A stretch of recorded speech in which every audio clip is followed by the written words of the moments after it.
పొదుపు అంటే కేవలం ఖర్చులు తగ్గించుకోవడం కాదు, పనికిరాని విషయాలకు దూరంగా ఉండడం కూడా అని వారు చెప్తున్నారు. ప్రధాన సూచనల్లో ఒకటి ఏంటంటే నాణ్యమైన వస్తువుల్లో పెట్టుబడి పెట్టడం. ముఖ్యంగా ఎలక్ట్రానిక్స్ విషయంలో చాలామంది చౌకగా వచ్చే వాటినే కొంటుంటారు.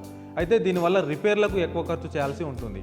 అందుకే ధర ఎక్కువైనా పర్లేదు కానీ దీర్ఘకాలం పనిచేసేవి కొంటేనే మీ డబ్బు వేస్ట్ కాకుండా ఉంటుంది.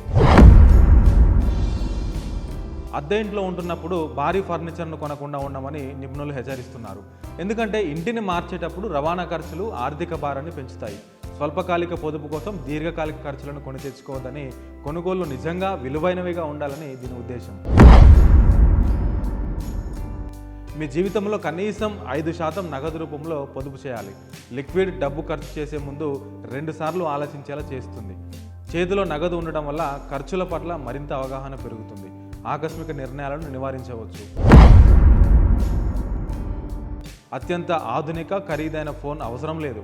మీకు అవసరమైన పనులు చేసే ఫోన్ను మాత్రమే కొనుగోలు చేయండి. ఖరీదైన గ్యాడ్జెట్లు త్వరగా విలువ కోల్పోతాయి, అనవసరంగా మీ పొదుపును హరిస్తాయి.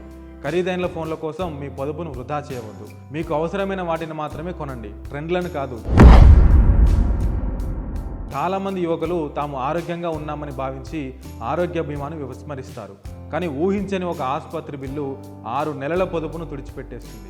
ఆర్థిక భద్రత అంటే కేవలం ఆదాయం మాత్రమే కాదు, ఊహించని ఖర్చుల నుండి రక్షించుకోవడం కూడా ముఖ్యమని గుర్తించడం చాలా అవసరం. ఆరోగ్యానికి హానికరమైన ఆహారం శరీరానికే కాదు, దీర్ఘకాలంలో వైద్య బిల్లులను కూడా పెంచుతుంది. మంచి ఆహారం తీసుకోవడం అంటే రేపు డాక్టర్ వద్దకు తక్కువ సార్లు వెళ్ళడం, వైద్య ఖర్చులు తగ్గించుకోవడం అని అర్థం. సరైన పద్ధతిలో ఉపయోగిస్తే క్రెడిట్ కార్డు చాలా సహాయకారి. కానీ మీరు దానిని మీ ఆదాయానికి పొడిగింపుగా భావిస్తే మీరు అప్పుల్లో కూరుకుపోతారు. క్రెడిట్ కార్డు సాధనం ప్రలోభం కాదు, అత్యవసరాల కోసం మాత్రమే ఉపయోగించండి. ఆర్థికంగా తెలివైన భాగస్వామిని ఎంచుకోండి. డబ్బును అర్థం చేసుకుని వారితో ఉంటే జీవితం కష్టమవుతుంది. ఈఎంఐలు, బిల్లులు భావాలను పట్టించుకోవు. ఆర్థిక విషయాలు అర్థం చేసుకునే వారితో డేటింగ్ చేయండి. ప్రేమ ఈఎంఐలను చెల్లించదు.